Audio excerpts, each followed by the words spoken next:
Hello மக்களே, welcome to our channel. நீங்கள் கோதுமையில் அல்வா பண்ணி சாப்பிட்ருப்பீங்க, மைதா மாவில் அல்வா பண்ணி சாப்பிட்ருப்பீங்க. ஆனால் ஒரு காயில் அல்வா பண்ணி சாப்பிட்ருக்கீங்களா? அந்த காய் தாங்க பரங்கிக்காய்.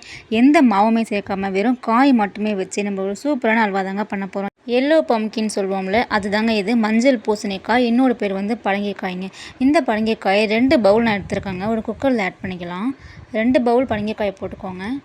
இது கூட நம்ம தண்ணி ஆட் பண்ணிக்கலாங்க. தண்ணி வந்து ஒரு 3 பவுல் ஆட் பண்ணிக்கலாம். கொஞ்சமாக கல் உப்பு ஆட் பண்ணிக்கலாங்க டேஸ்ட்டுக்காக. போட்டு நல்லா குக்கரில் வெயிட் போட்டு வச்சுருங்க. நல்லா ஒரு 5 விசில் விட்டு இறக்கிடுங்க. தண்ணியை ஃபில்டர் பண்ணிவிட்டு நல்லா மேஷ் பண்ணிவிடுங்க. அது உருவமே தெரியாமல் மேஷ் பண்ணி வச்சுக்கோங்க. அவ்வளோதாங்க. இப்போ வந்து ஒரு பேன் எடுத்துக்கலாம். அந்த பேன் ஃபஸ்ட்டு வந்து நம்ம பாகு வச்சிடலாங்க. சுகர் போட்டாலும் போட்டுக்கலாம், அப்படி இல்லைனா வெல்லமில் வந்து நிறைய அயன் சத்துக்கள் இருக்குங்க. நீங்கள் வந்து சுகரை விட வெல்லம் போட்டுக்கோங்க. 1 கப்பு ஃபுல்லாக வெல்லம் போட்டுக்கோங்க. 2 கப்பு பரங்கிக்காய் எடுத்துருக்கோம், அதனால் 1 கப்பு வந்து நம்ம வெல்லம் ஆட் பண்ணியிருக்கோம். 1/2 கப்பு வந்து தண்ணி ஊற்றி நல்லா கொதிக்க வச்சுருங்க. பாருங்கள், அது நல்லா பாகு மாதிரி வரணுங்க. எல்லா வெல்லமும் கடைஞ்சாலே போதும் உங்களுக்கு. பாருங்கள், வெல்லம் நல்லா கடைஞ்சிடுச்சு. இப்போ வந்து நம்ம மண் இருக்குங்க அது அடியில், அதனால் ஃபில்டர் பண்ணிக்கலாம். பாருங்கள், ஃபில்டர் பண்ணியாச்சு எல்லாத்தையுமே.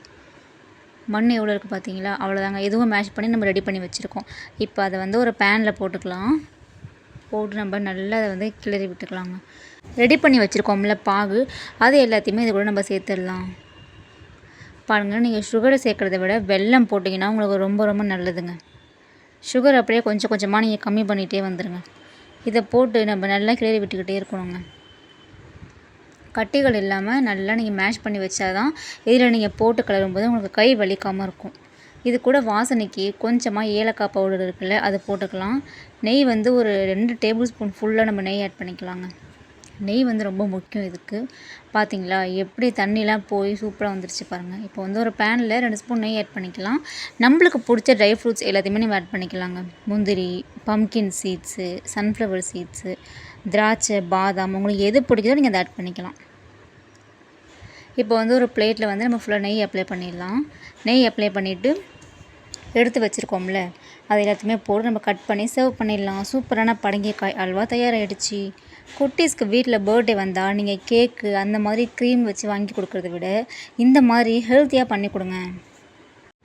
செஞ்சு கொடுத்து அவங்களே கட் பண்ண வைங்க. சூப்பரான அல்வா, ஹெல்த்தியான அல்வா வீட்டில் தயாராகிடுச்சு. கண்டிப்பாக ட்ரை பண்ணி பாருங்கள். பரங்கிக்காயில் நிறைய சத்துக்கள் இருக்குங்க. பரங்கிக்காயை வந்து நீங்கள் பச்சையாக கூட சாப்பிட்லாம். காலையில் வெறும் வயிற்றில் ஒரு குட்டி பீஸ் குட்டி குட்டியாக கட் பண்ணி ஒரு 10 சாப்பிட்டிங்கன்னா உங்களுக்கு வந்து பிரெயினுக்கு ரொம்ப ரொம்ப நல்லதாங்க, பச்சையாக சாப்பிட்டிங்கன்னா. இதில் வந்து பரங்கிக்காய் அடை பண்ணலாம், கூட்டு பண்ணலாம், பொரியல் பண்ணலாம். எல்லாமே நம்மளோட வீடியோ போட்டிருக்கேன், செக் பண்ணி பார்த்துக்கோங்க. அல்வா கூட பண்ணலாங்க, ரொம்பவே டேஸ்ட்டாக இருக்கும். கண்டிப்பாக ட்ரை பண்ணி பார்த்துட்டு சேனலை மறக்காமல் சப்ஸ்கிரைப் பண்ணிவிடுங்க. ஈவினிங் சூப்பரான ஒரு ஹெல்த்தி வீடியோவில் பார்க்கலாம். Tata bye bye. லைக் பண்ணுங்கள், ஷேர் பண்ணுங்கள், கமெண்ட் பண்ணுங்கள். தேங்க்ஸ் ஃபார் வாட்சிங்.